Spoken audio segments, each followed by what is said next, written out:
we're going to a different economy, and we're going to be learning more about that as we go. But clearly, we're learning that things can be done from remote locations. We're learning that technology can replace people even more than we thought. We're not going back to the same economy. We're recovering, but to a different economy, and it'll be one that is more leveraged to technology. And I worry that that is going to make it even more difficult than it was for many workers. In Silicon Valley, and my friends who work in technology know that what we did to the manufacturing workers, we are now going to do to the retail workers, the call center workers, the fast food workers, the truck drivers, and then even bookkeepers, accountants, insurance agents, lawyers, and on through the economy. So what happened to the manufacturing workers is a very clear sign of what's going to happen to these other. Brian, speaking of Ripple, you worked at Coinbase, you worked in the government, albeit for under a year. So tell us, is XRP a security, yes or no?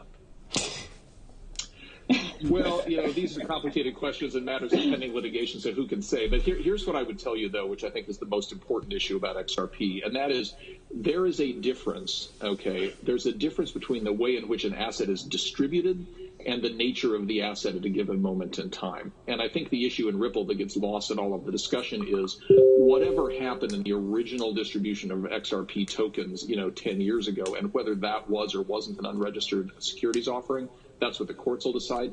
That's a different question from whether XRP today is a security. And the SEC itself has said that assets can change their nature over time as they achieve utility and as they achieve decentralization. So if I had to make a prediction, I'll just make a quick prediction, and that is that there is a settlement to be done here somewhere. And the settlement has to do with the distribution of the tokens so that existing token holders can continue to trade them and find value in them the way that they do. Welcome to the Crypto Teacher. And guys, I come back with that video just to make you think. We have XRP moving down to the 6th spot. And guys, we have Cardano and Polkadot taking its place. Now, when it comes to actual XRP, we know it was delisted from the U.S. exchanges. But guys, anytime that we see a crypto, and let's take Bitcoin for instance. Bitcoin, yes, we see this Bitcoin being hyped. We just said Elon Musk say he's buying 1.5 billion. We have Michael Saylor constantly promoting it. We now have CNBC. Now that's all they're talking about is Bitcoin. But what is the real protocol that's being worked on that's going to make Bitcoin actually have utility? That's right, Bitcoin Lightning, but we hear no word of it. Now, when it comes to XRP, we know XRP Ripple is controlled by the central banks. And anytime something that's in front of the camera you constantly see, I know that's all they want you to see.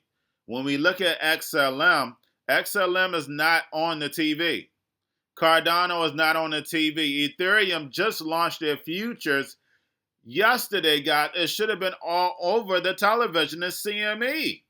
But it didn't make the TV. Now Ripple and XRP get to work behind the curtain. And that's the real reason why it was delisted. And then you will see it come back when we start to enter into this bear market. Because like I stated, the Fed can't keep this up, guys. I know some of you believe in this illusion. But of course, if you have my book, you know better.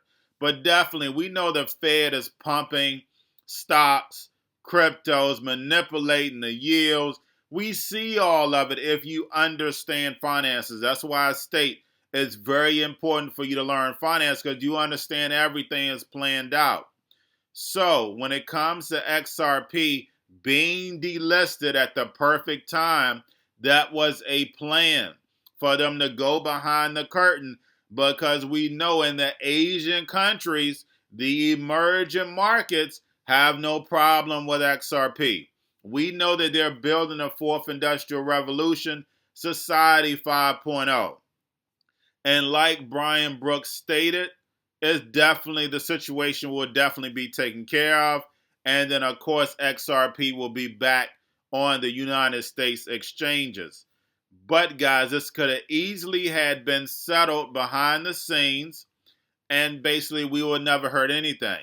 But, guys, they took it off the U.S. markets because they're doing something behind the scenes that they don't want us to see. And if you're an XRP holder, that will benefit you. And just like I said, guys, anything that the New World Order does, you don't get to see. They allow you to see things they want you to be distracted on. So when Elon Musk is tweeting about Dogecoin buying Bitcoin, they put that on the television for you to see. But we know the real protocol behind it when it comes to Bitcoin is Bitcoin Lightning. That is the second layer that's going to allow it to move these micropayments because they stopped it from scaling. If you go back and read the white paper, you clearly know Bitcoin could have scaled. If Bitcoin would have scaled, guess what, guys? We would not have altcoins, we would not have DeFi, and we would have not have NFTs. So don't forget, guys, we had Bitcoin, and then the fork of Bitcoin was Litecoin. And then the Litecoin, then the fork of Litecoin was Lucky Coin. And then Lucky Coin turns into Dogecoin.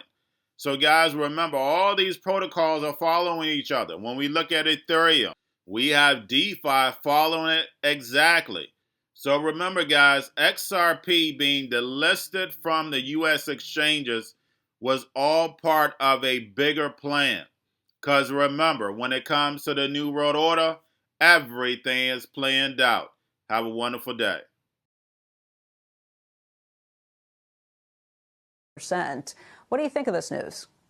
Listen, it's big news. I mean, Elon Musk has done better than any CEO in the last few years of driving his stock price and driving shareholder value. But one reason is he's listening. He's listening to millennials and Gen Z.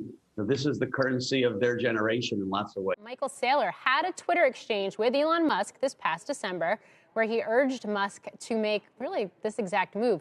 MicroStrategy owns about 71,000 Bitcoins, now worth about $3 billion. Joining us now to discuss is MicroStrategy CEO Michael Saylor.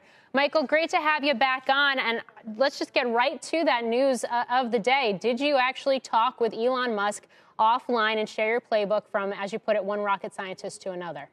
You know, there are business rules regarding how public company officers are allowed to communicate to the public. And, you know, so I'm constrained in what I can say, but that's not you know what we said on Twitter, and you know what I've been saying all along, which is it's a great idea. All right, that's not a no. It's not a yes either. So between this move, or I guess because of this move with Tesla today, I'd imagine you're feeling pretty vindicated in your strategy and really what I think the vote of confidence of Musk buying into Bitcoin kind of implies here. I wonder, though, how you would respond to critics who would say that given the volatility of Bitcoin, we just touched on that, the risks associated with it as an asset class, that you are not only putting the company at risk, but shareholders' investments at risk. How would you respond? Well, first of all, they were very measured in this. They have plenty of excess liquidity in U.S. dollars. And so I don't think there's any criticism of what they've done. Companies that are converting their dollars into Bitcoin are taking a non-performing asset and they're turning it into the best performing asset. Bitcoin's been appreciating at something like 230% year after year after year for a decade. And so this is part of the digital transformation. They're taking an analog monetary asset and converting it into a digital asset. And ultimately, over the long term, that's going to be good for the business. Yeah, I mean, I get that Bitcoin has appreciated pretty dramatically, especially in the last couple of months, but it has been extremely volatile as well. So how do you yourself think about that, and how do you discuss that with other companies that are potentially looking to get involved and convert their cash to Bitcoin?